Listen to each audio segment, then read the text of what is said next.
semuanya, hari ini kita lanjut lagi ya. Ini masih materi tentang pembahasan soal SBMPTN, karena kan sebentar lagi kita teman-teman semuanya bakal menghadapi ujian SBMPTN ya untuk masuk ke universitas kita. Oke, kita mulai nih untuk pertama. Ini untuk side tag-nya ya. Gas NOCl terurai menjadi ini persamaan reaksinya. Oke, di sini yang diketahui, suatu wadah tertutup bervolume tetap diisi dengan gas NOCl ini sampai tekanannya. Oke, tekanannya apa? 8 torr. Torr itu sama juga dengan tekanan satuan dari tekanan ya. Jika pada saat kesetimbangan tekanan dalam wadah menjadi 10, jadi NOCl-nya dia ketahui adalah 8 torr, dan pada saat terjadi kesetimbangan katanya tekanan dalam wadah itu menjadi 10, oke, 10 torr. Berarti yang 10 torr ini adalah tekanan totalnya. Oke, dan ini pada saat kesetimbangannya. Yang ditanya adalah berapa tetapan kesetimbangan reaksi. Berarti karena ini adalah tekanan, berarti yang ditanya adalah Kp. Oke, berarti kita harus tahu dulu nih tekanan parsial masing-masing gas yang ada. Ingat ya, kalau misalnya untuk mencari Kp, yang terlibat itu adalah jika wujudnya dalam bentuk gas. Jadi kalau misalnya liquid, solid, sama aqua, kalau misalnya diketahui nih, itu nggak ikut dalam perhitungan. Oke? Terus apa yang pertama kita lakukan? Kita buat dulu nih persamaan reaksinya. Oke, cek ya. Kalau ada persamaan reaksi, teman-teman ngapain? Pintar. Harus menyetarakan reaksinya dulu. Oke, ini 2NO tambah Cl2. Oke, ini dalam semuanya gas ya. Ini NO-nya ada 2, ini juga ada 2, Cl-nya di sini ada 2, ini juga Cl-nya ada 2. Oke, berarti udah sama. Sekarang kita buat dalam hitungan MRS ya. Mula-mula bereaksi sisa. Tetapi mula-mula di sini itu bukan molnya, tetapi tekanan. Oke, berarti ini tadi diketahui 8 torr. Oke, ingat ini kan sebagai produk ya. Produk itu di awal reaksi belum ada. Oke, di sini kita nggak tahu nih berapa tekanan yang bereaksi. Oke, kita misalkan yang bereaksinya adalah X. Karena ini ada 2 koefisiennya, berarti di sini adalah 2X. Oke, jadi sangat-sangat penting teman-teman harus menyetarakan reaksinya dulu. Nih, kalau tadi teman-teman nggak reaksikan, maksudnya nggak setara reaksinya, ini bisa jadi teman-teman di sini buatnya X gitu. Oke, berarti ini 2X karena koefisiennya ada 2. Berarti ini kita kurangin. Ini berarti ini koefisiennya ada 2 ya. Ada 2 sama-sama 2, berarti di sini juga terdapat 2X. Ingat, kalau misalnya dicari, ini ya, berarti koefisien yang dicari per koefisien yang diketahui dikali dengan, oke, ingat dikalinya itu dengan yang bereaksi, bukan dengan yang mula-mula. Oke, kalau kita perhitungannya dengan MRS. Oke, ini berarti ini 1, ini 2, berarti setengahnya ya, berarti ini X. Oke, ini kita kurangin, ini berarti 8 dikurang 2X, ini 2X, ini X. Semuanya gas, berarti di sini diketahui tekanannya pada saat kesetimbangan ini ya guys ya, ini totalnya adalah 10 torr. Berarti kita bisa cari nilai X-nya, kayak gitu ya, kita jumlahin nih. Berarti P totalnya ini sama dengan jumlah dari tekanan dari NOCl, ya kan? Karena kan dia total ya. Ditambah dengan tekanan dari gas NO, juga tambah dengan tekanan dari klorin. Berarti ini tadi diketahui nilainya 10. Oke, ini 8 dikurang 2X, ditambah ini 2X, terus ditambah ini X. Oke, berarti ini 10, ini ke sini kan habis ya. Nah, berarti ini 8 ditambah X. Berarti X-nya sama dengan 2. Oke, setelah kita ketahui nilainya X-nya 2, baru kita masukin ke sini, kita ganti. Berarti, kita buat sini aja ya. PNOCl kan dia sama dengan ini ya. Pada saat kesetimbangan 8 dikurang 2X. X-nya kita ganti karena kita udah dapat nilai X-nya yaitu 2. Berarti 8 dikurang, ini 2 kali 2 jadi 4 ya. Berarti sama dengan 4. Sedangkan untuk PNO-nya itu sama dengan 2X, berarti kita ganti aja ya. Nah, berarti ini sama dengan 4. Sedangkan kalau tekanan Cl-nya itu adalah X. X berarti nilainya 2. Oke, kita udah dapat nilainya ini, baru kita cari ke nilai Kp. Ingat ya, Kalau untuk cari Kp, berarti tekanan dari produk dipangkatkan dengan koefisiennya dibagi dengan tekanan parsial dari reaktan dipangkatkan dengan koefisiennya. Oke, jadi ini P dari NO, ingat ini dia koefisiennya 2, berarti pangkat 2 dikali P dari Cl2 dibagi dengan P NoCl, ini juga pangkat 2. Oke, NO-nya nilainya berapa? 4. Ingat ini kuadrat ya, dikuadratin.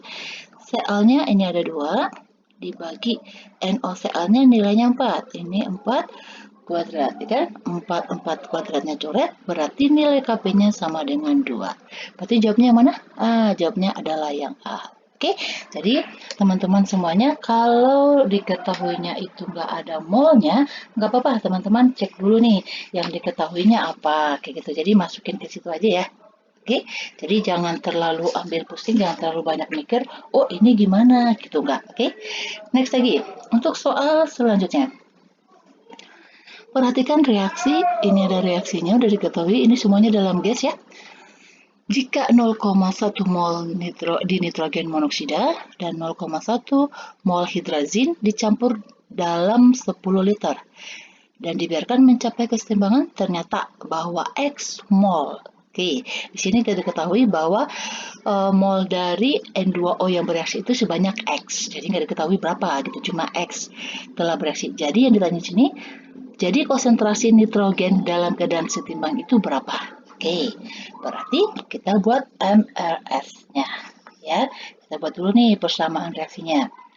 Ini 2NO2 ditambah N2H4 menjadi ini kesetimbangan 3N2 ditambah 2H2. Oke, kita lihat secara sekilas apakah ini sudah balance atau belum reaksinya.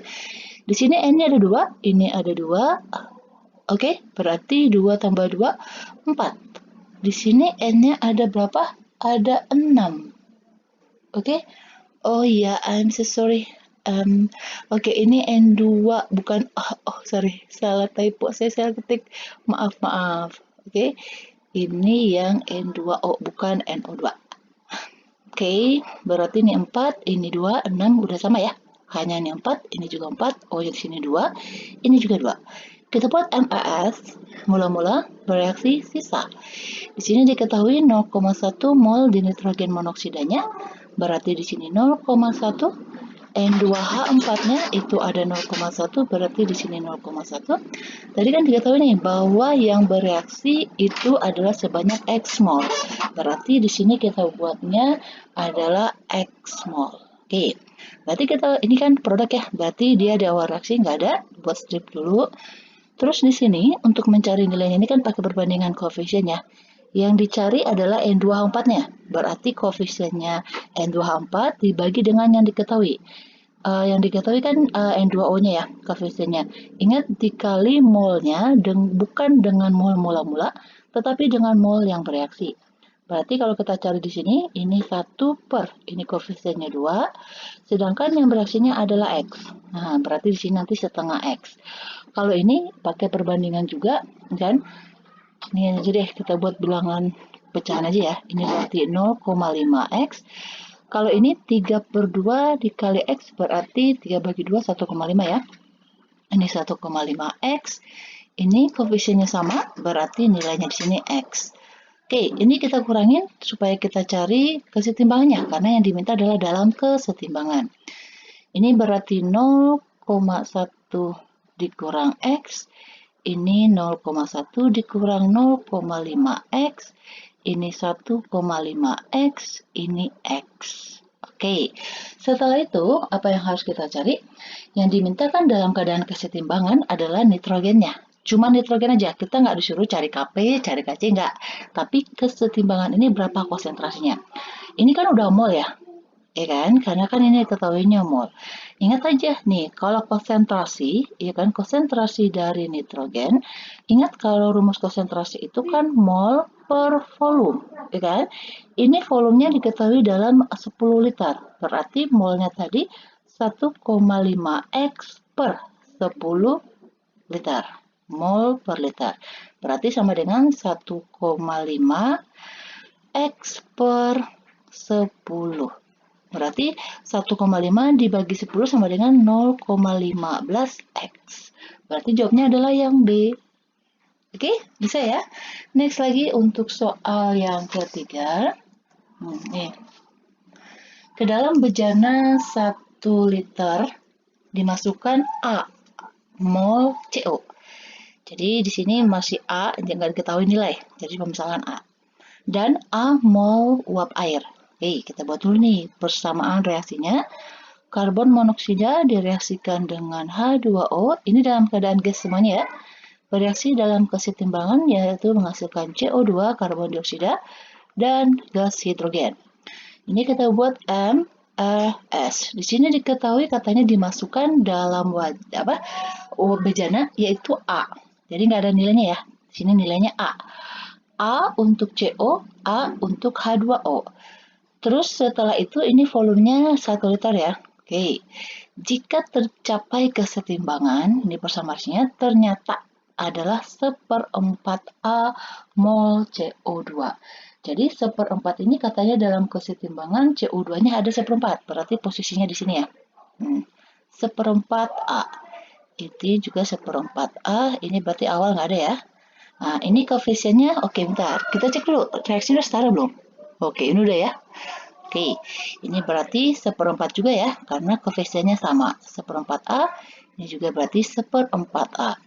Sekarang kita cek, ini karena koefisiennya semuanya sama, berarti ini semuanya 1/4. Oke, I'm sorry. 1/4 A, ini juga 1/4 A. Berarti ini kita kurangin supaya kita tahu berapa nilainya.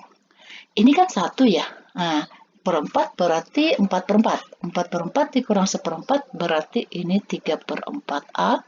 Ini juga 3/4 A. Oke, yang ditanya adalah KC. Oke, ini semuanya kan masih mol ya. Ini juga masih mol, ini juga masih mol, ini juga masih mol. Kalau dia KC, dia kan harus konsentrasi, harus kemolaran.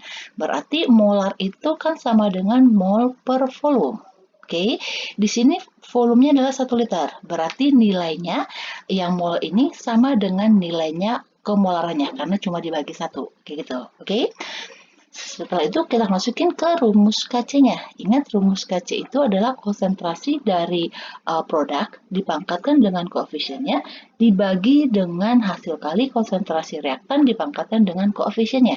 Ini semuanya gas berarti semuanya ikut. Oke, berarti ini konsentrasi CO2 dikali konsentrasi hidrogen dibagi dengan konsentrasi karbon monoksida dikali konsentrasi uap airnya. Oke, sekarang masukin nilainya.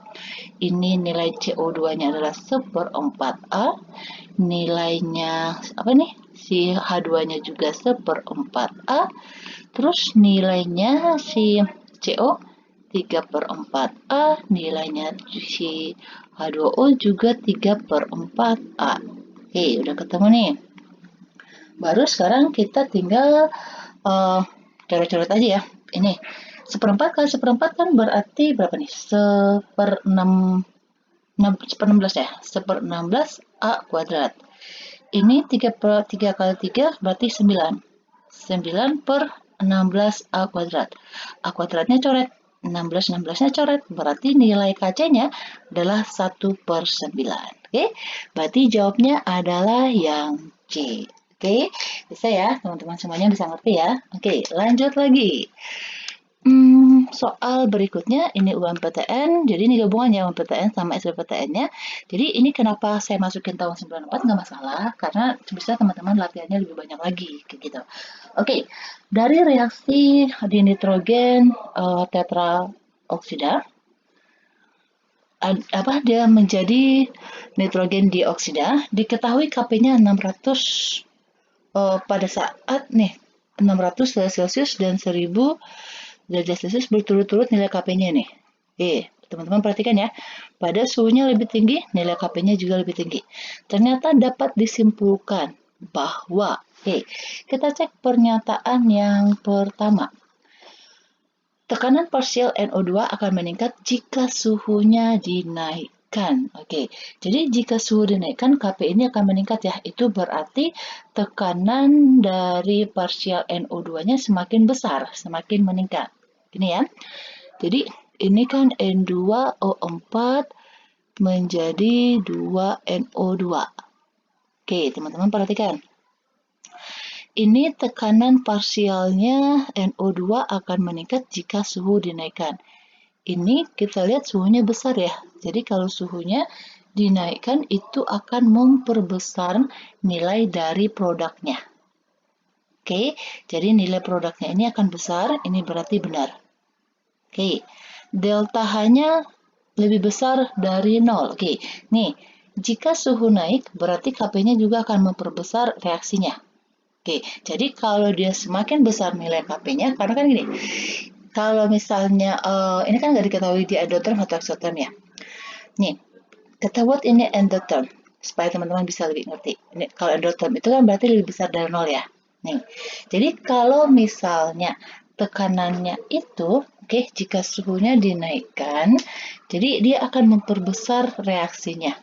Jadi kan nilai Kp-nya juga akan semakin besar. Jadi ini jawabannya benar.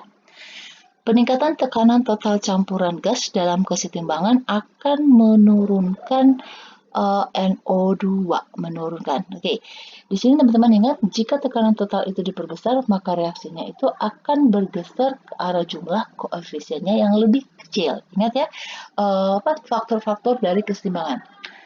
Jika tekanan diperbesar, maka akan bergeser ke arah yang koefisiennya kecil. Kita cek ini koefisien 1, ini koefisiennya 2. Berarti akan bergeser ke arah kiri. Ya kan? Berarti siapa yang bertambah? N2O4 yang bertambah. Tetapi di sini NO2-nya bahkan menjadi kecil. Di sini katanya akan menurunkan NO2, ini benar. Oke. Nilai Kp sama dengan nilai Kc. Kita cek nih, teman-teman pasti tahu nih hubungannya ya. Kp itu kan sama dengan Kc dikali RT pangkat delta N. Oke, misal kita pakai nilainya yang 600 ya. Berarti 1,8 dikali 10 pangkat min 4. Kita mau cari nilai Kc-nya. R itu kan nilainya 0,082 dikali T-nya misalnya ini 300, berarti tambah 273. Berarti 873. Oke, ingat ini delta N. Delta N itu adalah koefisien dari produk dikurang koefisien reaktan. Berarti koefisien produknya di sini ada 2, reaktannya 1. Ya kan? Berarti ini 1. Berarti ini pangkat 1. Berarti kalau misalnya untuk nilai Kc, berarti kan K ini dibagi 1,8 dikali 10 pangkat min 4 dibagi ini. Oke, jadi itu nilainya nggak bakalan sama, ya. Berarti ini nilainya salah. Kalau Kp sama Kc-nya sama, itu kalau ini pangkat 0. Ya kan? Ini kan kalau pangkat 0 kan berarti 1 ya. 1 dikali Kc bakalan sama nilainya dengan Kp. Berarti ini jawabnya 1, 2, 3. 1, 2, 3 itu opsinya A ya. Nah, berarti jawabnya adalah yang A. Oke, bisa ya? Jadi teman-teman harus banyak lagi latihannya ya supaya lebih gampang mengerti soalnya. Next lagi. Pada suhu 289 Kelvin, reaksi N2O4, oke, ini sama seperti yang tadi, tapi diketahui nih nilai delta H-nya, dan diketahui dapat mencapai kesetimbangan dengan Kp-nya 0,14. Bahwa dapat disimpulkan, kita cek dulu nih kesimpulannya. Nih teman-teman lihat ya, reaksinya katanya bersifat endotherm. Teman-teman ingat lagi, kalau dia endotherm, kalau gimana? Pintar. Endotherm itu jika nilai delta H-nya besar dari 0. Di sini delta H-nya plus, berarti ini benar. Oke. Jika 2 mol NO2 bereaksi pada suhu 289 ini sehingga mencapai kesetimbangan, maka akan diserap kalor sebanyak berapa nih? 57,2 kilojoule. Oke, ini teman-teman lihat ya. Jadi jika NO2-nya itu bereaksi secara apa ya? bereaksi berlangsung ke kiri, sehingga ini nanti akan dilepaskan kalornya. Jadi reaksi ke kiri itu bersifat exotherm. Oke, ke kanan endotherm, ke kiri itu adalah exotherm. Jadi bukan diserap tetapi dilepaskan. Ini salah ya. Kalau diserap itu reaksinya ke kanan. Nah, ini kan katanya pada kesetimbangan kalor itu akan diserap. Jadi jika NO2-nya bereaksi, berarti reaksinya itu berlangsung ke kiri. Oke, sehingga nanti akan melepaskan kalor. Jadi reaksinya exotherm, bukan kalau diserap endotherm ya. Nah, ini salah. Jika reaksi dimulai dengan N2O4, maka dalam kesetimbangan konsentrasi NO2 lebih rendah daripada konsentrasi N2O4. Oke, jadi pada kesetimbangan pada saat kesetimbangan konsentrasi N2O4 itu dia harus lebih besar. Oke, daripada konsentrasi NO2-nya. Kenapa? Karena nilai Kp-nya lebih kecil daripada 0,14. Jadi seharusnya nih, bentar. Jika dimulai maka konsentrasi NO ini benar. Jadi konsentrasi N2O4-nya ini lebih besar daripada konsentrasi NO2. Oke. Nih, berarti ini lebih rendah, berarti benar ya. Karena kenapa? Karena nilai Kp-nya ini lebih kecil dari 1. Karena ini di belakang 0,14. Oke, yang keempat. Peningkatan suhu akan meningkatkan kadar N2O4 dalam campuran reaksi dalam kesetimbangan. Oke, kita cek. Sini katanya suhunya ditingkatkan ya. Teman-teman perhatikan. Ini kan reaksinya reaksi endotherm ya. Oke, di sini jelas dia nilai delta-nya lebih besar dari 0. Berarti jika dia suhunya dinaikkan, teman-teman ingat, jika suhunya diperbesar, itu akan bergeser ke arah endotherm. Oke, tapi jika suhunya diperkecil akan bergeser ke arah exotherm. Ini kita udah jelas tahu bahwa reaksinya adalah reaksi endotherm, berarti ini akan bereaksi ke arah kanan. Karena yang diminta suhunya ditingkatkan. Berarti nilai siapa yang besar? Nilainya NO2 yang lebih besar dibandingkan N2O4-nya. Di sini peningkatan suhu akan meningkatkan kadar, ini salah. Seharusnya yang bertambah besar itu adalah NO2-nya. Berarti jika 1 dan 3 benar, ini berarti opsinya adalah B. Oke, bisa ya? Jadi saya yakin nih teman-teman semuanya udah pada jago ya. Oke, kita lanjut untuk soal satu lagi ya. Jika suatu reaksi mencapai kesetimbangan, maka komposisi campuran reaksinya tidak akan berubah selama suhu tidak berubah. Oke, teman-teman ini. Jadi komposisi campuran itu tidak hanya dipengaruhi oleh suhu, tetapi dapat juga dipengaruhi oleh yang namanya tekanan. Oke, jadi jika suatu reaksi kimia mencapai kesetimbangan, maka komposisi campuran reaksinya tidak akan berubah selama suhu tidak berubah.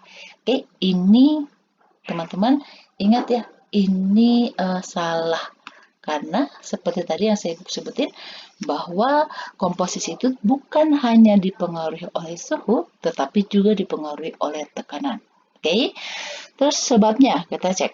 Tetapan kesetimbangan reaksi kimia hanya bergantung pada suhu. Oke, jadi ini benar ya. Jadi tetapan kesetimbangan reaksi adalah fungsi dari suhu. Oke, ini benar. Jadi nilai Kp, nilai Kc itu akan berubah jika suhunya itu dirubah. Jadi misalnya suhunya diturunin, suhunya diperbesar, itu akan mempengaruhi nilai Kc-Kp-nya. Berarti pernyataan salah, alasannya benar, berarti ini jawabnya adalah D, optionnya. Oke, demikian dulu untuk pembahasan kali ini. Nanti kita lanjut lagi untuk materi soal-soal selanjutnya. Semoga teman-teman bisa kebantu ya. Oke, demikian dulu. Please subscribe dan share. Terima kasih.